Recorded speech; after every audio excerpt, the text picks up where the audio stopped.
van with our wood roses, and we went to Winston-Salem and sold and stayed with Bergie and Bruce and, you know, the whole brood.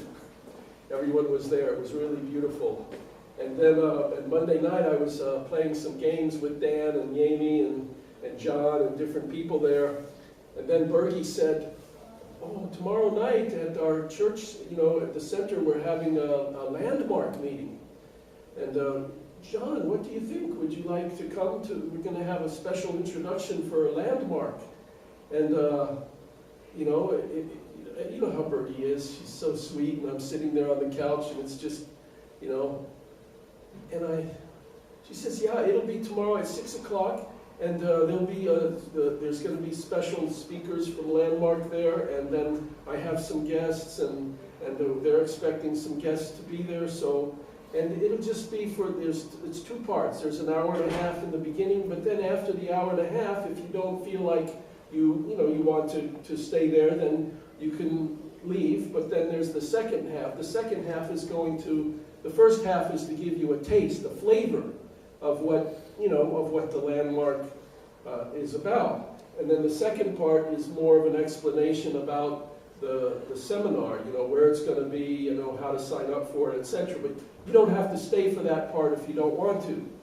So, you know, I was kind of felt like I was stuck between a rock and a hard place, but because obviously many of our members have been, you know, attending Landmark and have had good experiences with it, and they've asked me, and especially because I'm the pastor, you know, the Landmark, the special 3-4 day workshop that they have, the seminar is quite, you know, by our standards, it's quite expensive.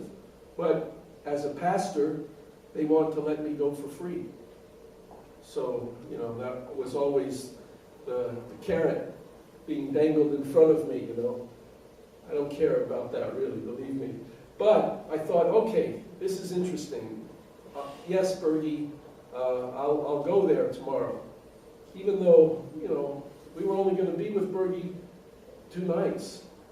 And, you know, so I mean, I really, it wasn't the right time. I didn't feel it was really the time I wanted to go. But no problem. We'll go there.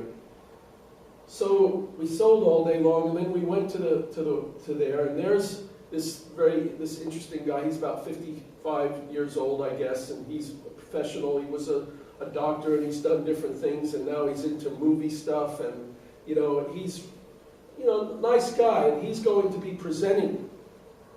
And then there's this other woman that's there.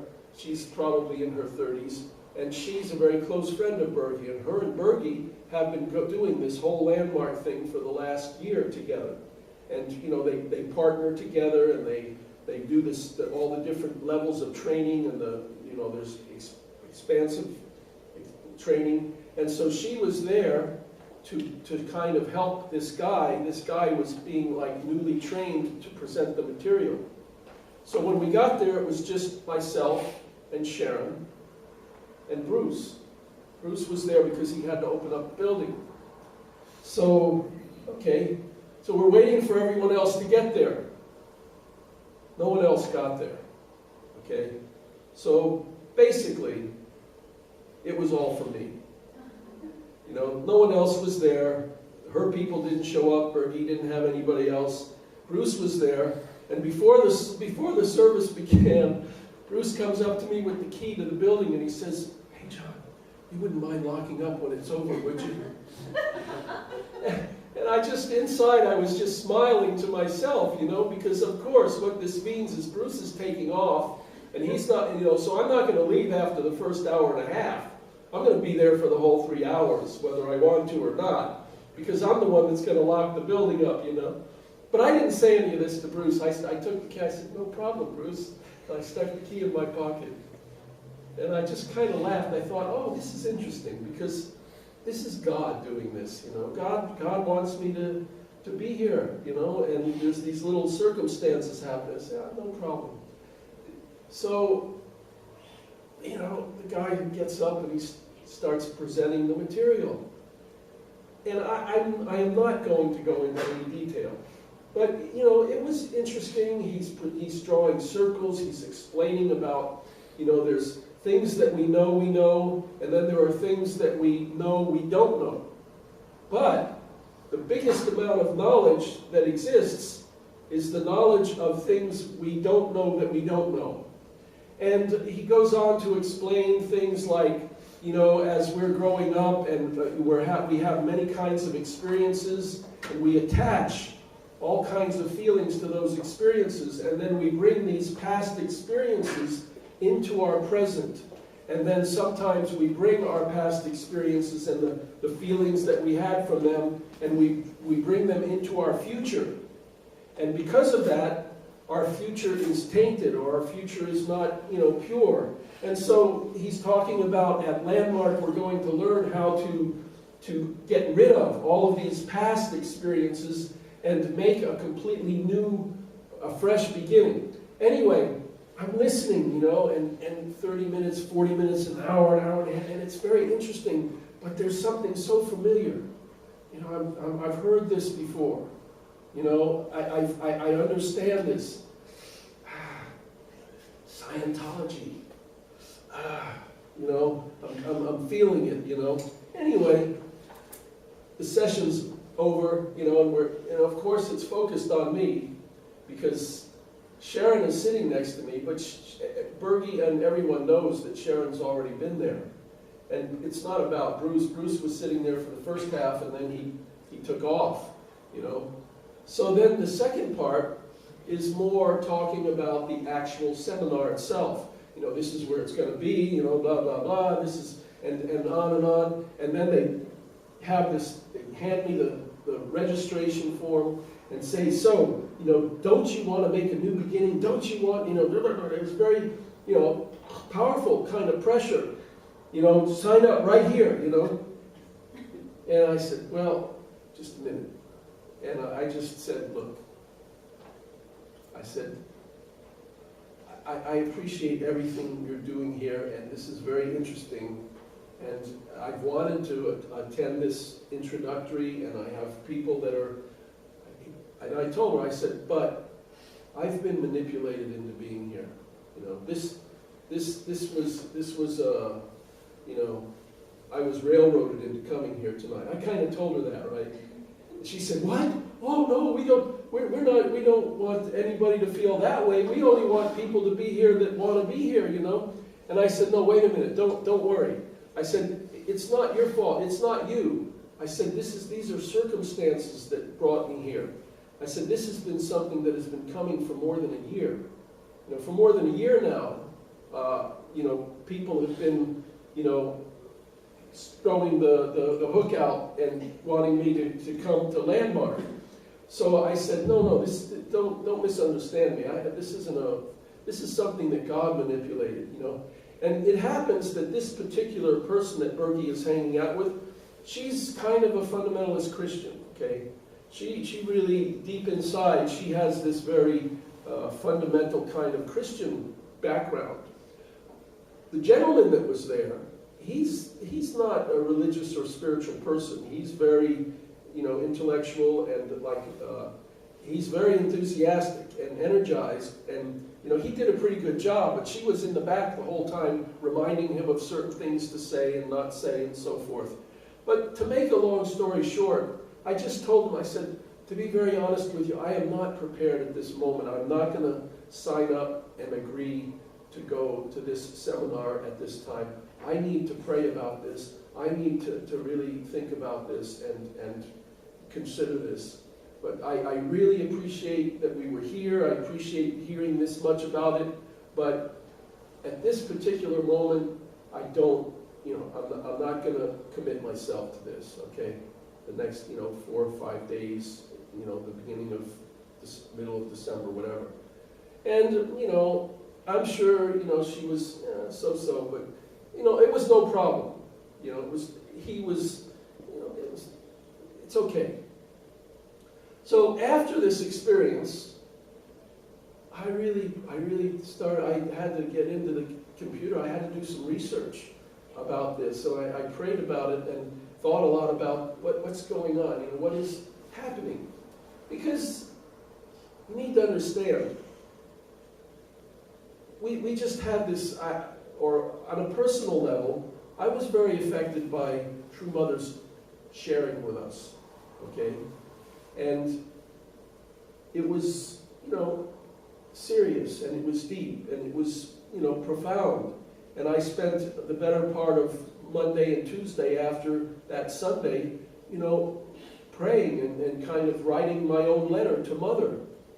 Then, and Mother's speech came right after I went and met Eben Alexander, who is this guy, this surgeon who had this incredible spirit world experience, and he's traveling around the country, testifying about the reality of the spirit world. And then, that very next week, here I am, confronted with all, these people who are really pushing, how wonderful Landmark is and has been for us. And, this is really, you're going to have this experience. Most of the people that go there, before the seminar is finished, they have this, I don't know, they don't call it popping, they call it, something, they, like an awakening, a deep, tearful, life-changing experience.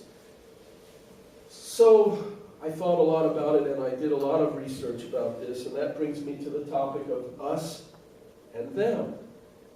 Us and them. What is the essence of what we're doing here? What is different about us and some of these other persons or people? I'd like to start with a quote that I found in the Cornerstone. The Cornerstone is from the seminary. And this was the quote of the week. It says, this is from Ronald Reagan, "You can accomplish much if you don't care who gets the credit." And I thought, wow, that is really a beautiful reality.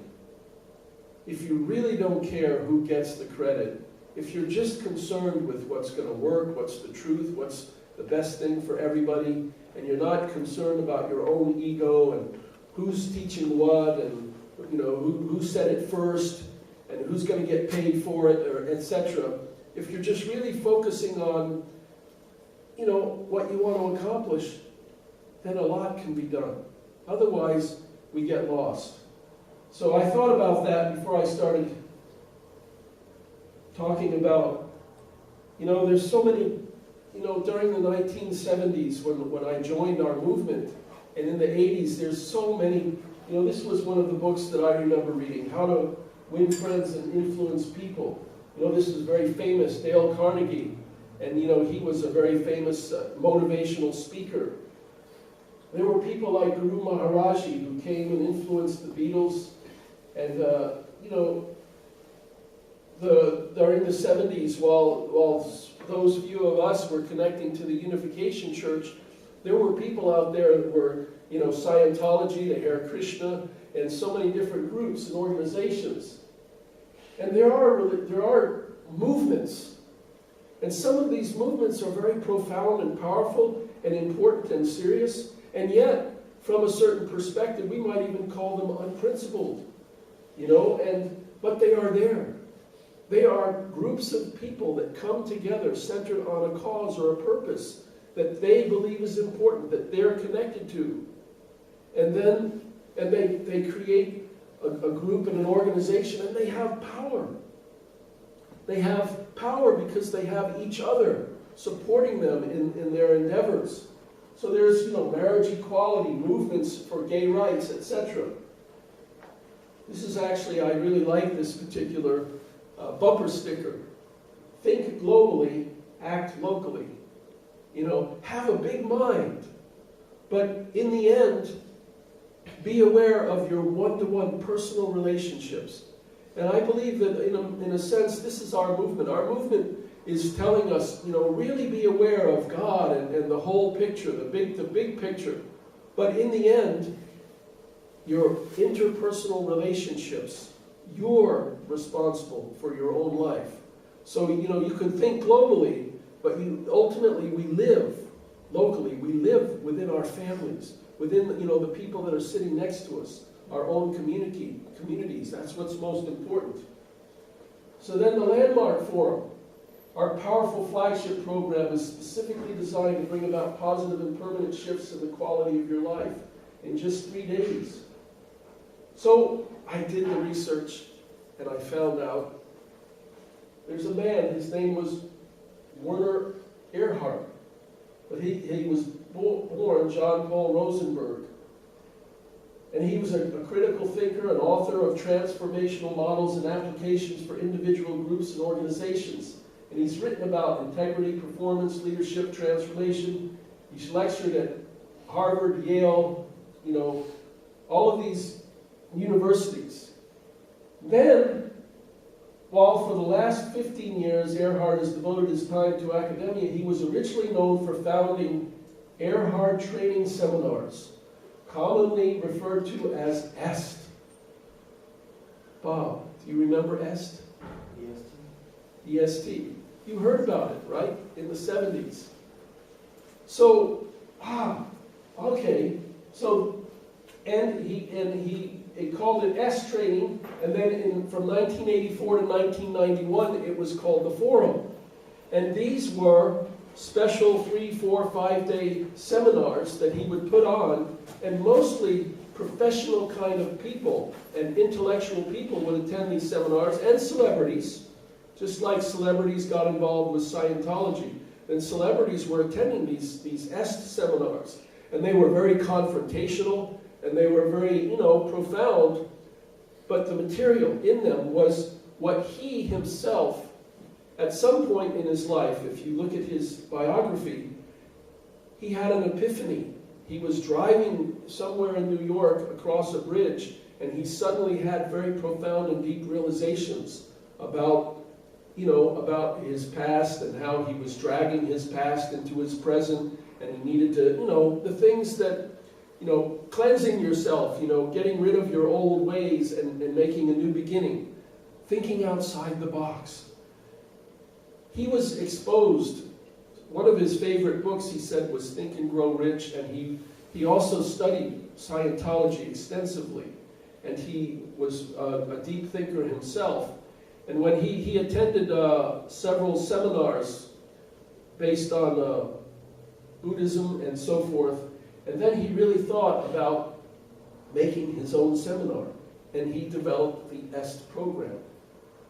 In 1991, he retired, and he sold and gave his intellectual rights to his brother and a group of people who had been his members of his group. Those people created the Landmark Forum. The Landmark Forum is directed, the CEO of the Landmark Forum is his brother.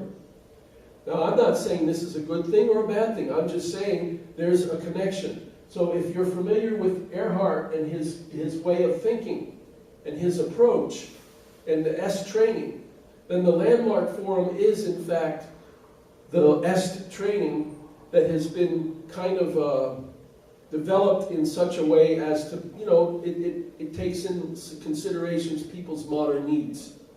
But essentially, it's the same fundamental teaching.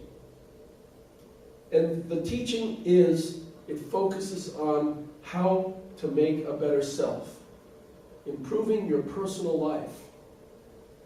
The means, is there's some techniques and some processes, but the ultimate focus is how can I improve my life? It's an I focus. So I want to talk briefly about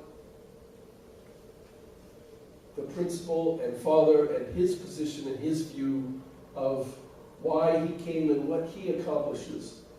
In this last part of eschatology in human history, it says, people today can travel and communicate with each other almost as if they were all living in the same village. People of all races, from east and west, can meet with one another as easily as if they were members of a large family. People on all 6 continents are crossing the oceans, seeking friendship and brotherly love. However, a family can be formed only when there is a father and a mother. Only then can true brotherly love arise. Only when Christ comes again as the parent of humanity will all people join together in one great family and live harmoniously in the global village. The key here is that Father is explaining that you can't have true brotherly love until you have parents. So, with 2,000 years of Christian history, without the parents, even Christians couldn't love in a true brotherly way people of other faiths, people of other cultures, people of other religions. Because true brotherly love can't exist until there's true parental love. As these events unfold, we may know that today is surely the last days. There is yet one final gift that history must present to humanity. It is the cosmic teaching which can bind together all the strangers of the global village into one family through the love and guidance of the same parents. Parents' love. Without parents' love, without true parental love, we can't find our true self. We can't experience our true self. So let's talk a little bit. Believe me, it's not going to be a long reading session, but this is from Father's speech in 1981. It says, "Today we welcome the 27th anniversary of the Unification Church. I could speak so much about the situations of the past years.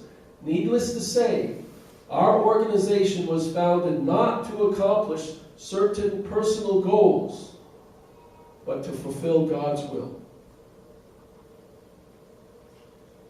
If we want to correctly understand what we experienced with true parents, the first thing we have to remember and remind ourselves is that Father did not live his life for personal growth and personal development. And when we joined this movement, we were not joining a movement that was going to help us become personally successful or personally accomplished or, to achieve personal ideals. At the time, when true parents were calling us, this first generation, he was calling us for providential reasons. Which means we were going to do things that weren't necessarily part of God's original ideal, but they had to be fulfilled. They have to be accomplished in order for the providence to reach a certain level. Not for our personal growth, not for our personal health and well-being, but for a bigger reason, for providential reasons. Then what is the whole content of God's will? First, to restore Adam through the process of the history of recreation. Next, to restore Eve on the victorious foundation of Adam. Then, to create a perfect family and perfect children on the foundation of the perfected Adam and Eve. To help children to attain perfection, a people or tribe should be formed. Numerous saints and sages have worked as representatives of God. What have they accomplished? They gave rise to various religions. Chronologically, there are 4 types: religion of servant, adopted son, son, and parents. Geographically, religions have moved in different directions: north, south, east, and west. Furthermore, the various stages of religion have geographical variations. There are east, west, north, and south types of religions of son, for instance. To accommodate local needs, religions of servant, adopted son, and son appeared in various regions. Also, the essence of even a religion of servant corresponds to the content of religions of adopted son, son, and parents.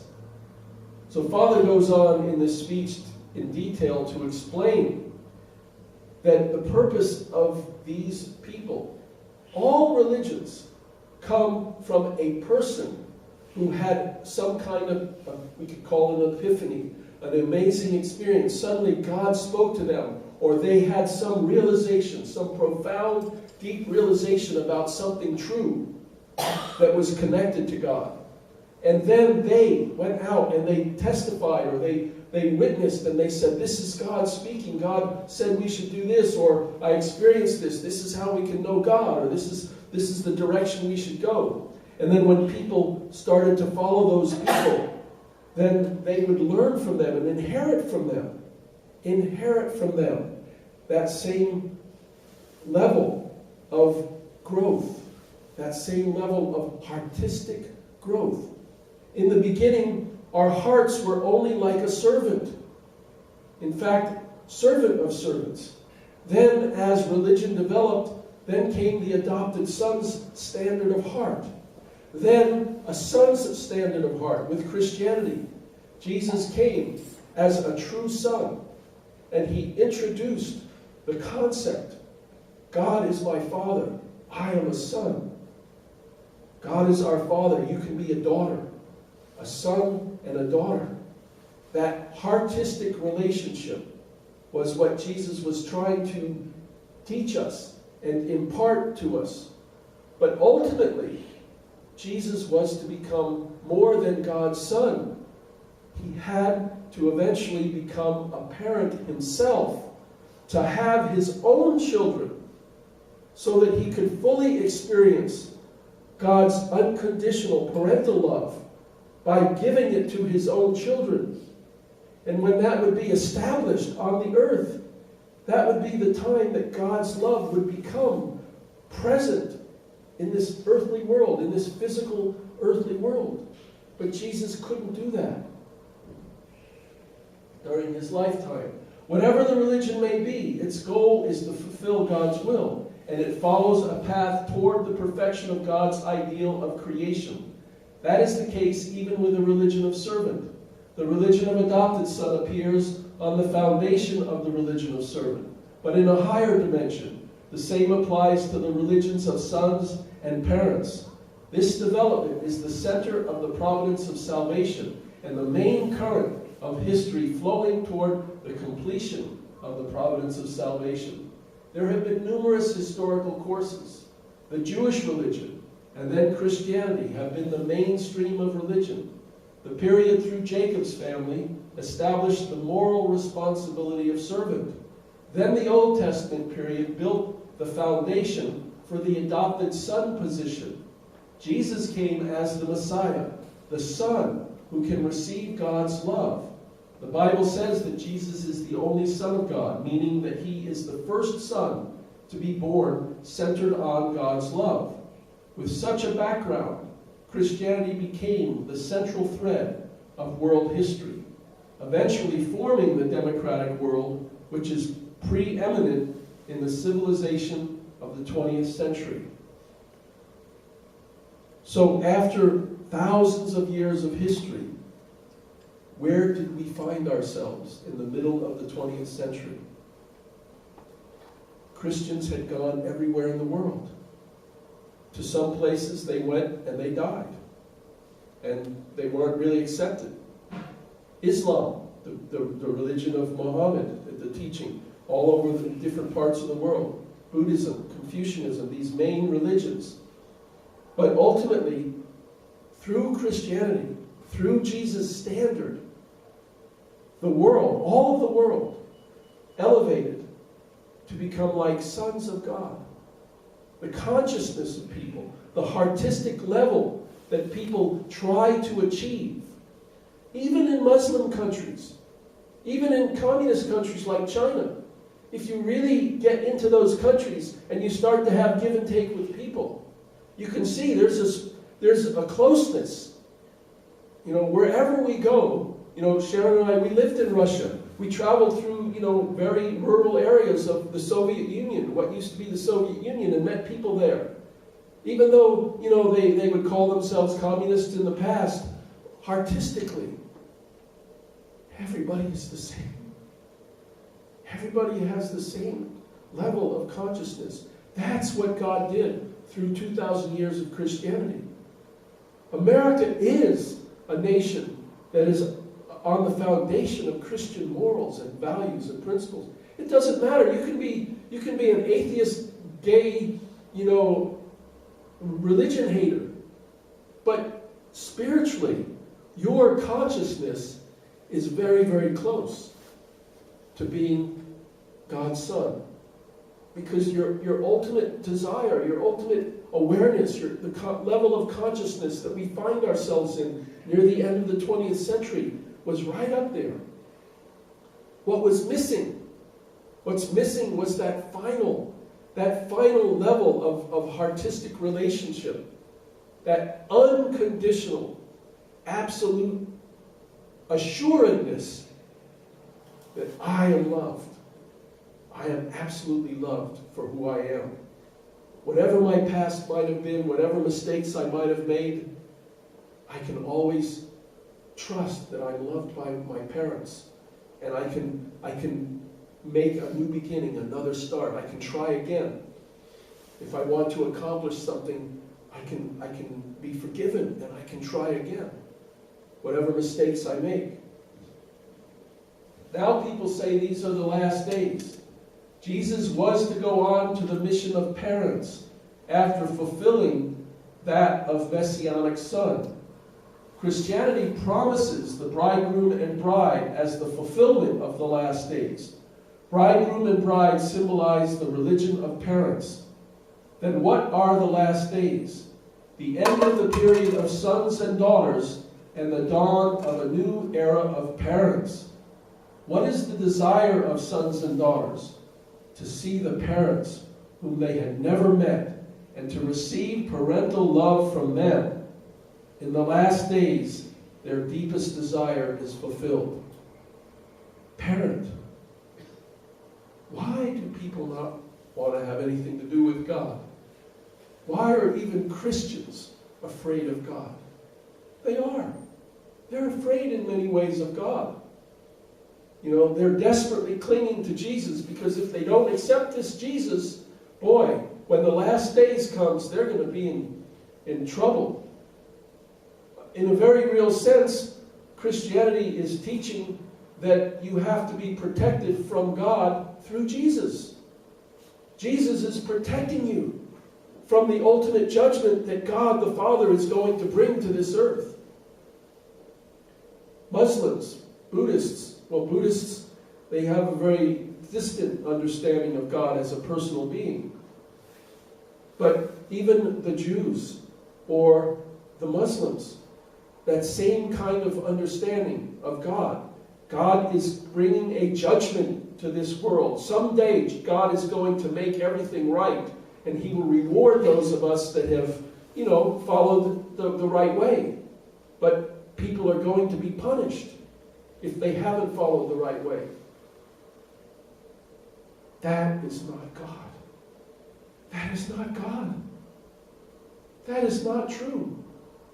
That is not God's heart. That is not God's thinking. That is not God's providence. That is not God's way. And it's not going to happen. And it didn't happen. And instead, something different happened. The last days is not the time for Almighty God literally to set the world on fire and to condemn people to destruction, as today's Christians believe. It is the time to fulfill the purpose of children.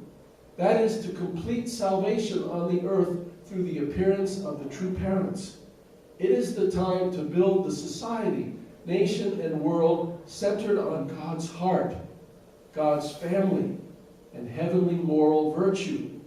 It is the time to be completely educated in all these points by the parents and to manifest the ideal horizontally so the world can be united around God's love and parents' love. With such an education, society can progress toward that goal. The last days is the cosmic turning point. What has been missing in this earthly plane is God's love and God's truth. The real love of God, not this. If you do this, I will love you. If you accept my son in this way, then you can be forgiven and you can go to heaven. That unfortunately, that's a misunderstanding of the real meaning of who Jesus was, of what he came to accomplish. Because he was killed 33 years old. He was only 33 years old. You can't even become the President of the United States at that age because you're considered not old enough. But Jesus was the Son of God. He died completely alone. Nobody really understood his heart. And he never had a wife. He never had his children. He never became a parent himself. Only Father discovered that. And so for 40 plus years, Father did everything he could to keep his position as a Son of God. And then he found Mother. You know, not in the beginning. There were other women that could have possibly been in that role, in that position, but they didn't make it. So Father found true Mother. You know, then in 1960, they began their process, their course. And then they had to establish the love of true parents. Not based on personal growth, but based on the principle. They had to save everybody. They had to make a condition for everybody to be saved. So it isn't just about the personal growth with them. What is the Unification Church? The Unification Church emphasizes true father and mother and true children. This is the most distinctive aspect of our church. Religions have had one person as a central core of faith. The Unification Church promotes the religion of both father and mother. The significant aspect of religious history today is that parents became the central core of religion for the first time. The correct, proper understanding that the love of a son or the love of the brother is not enough. We need the love of the daughter and the love of a mother. There has to be the father and the mother together. They create the place where God's love can become manifested in the earthly plane. So the vertical love of God, the invisible love of God, the intangible love of God, the theoretical love of God became substantial, embodied through two people who all of their life, no matter what happened to them, they kept a certain standard of dignity, a certain standard of appreciating and being grateful and valuing that God is my parent. I am here on this earth because God gave me life. And God is my eternal parent. And irregardless of whatever I experience, someday I will die and I will still go and I will live eternally with God as my parent. And they gave birth to children. And they taught us, not only their own physical children, but us, the members, we that joined. And they teach us. That's their job. Teach. Educate. This is the meaning of life. God is our parent. We have eternal life in the spirit world. We have to, during our life on earth, we have to grow and become mature people. We have to become people of true love. And this is how you do it. You go through this process. You learn from your parents. You learn from your brothers and sisters. You know, you fall down, you get back up.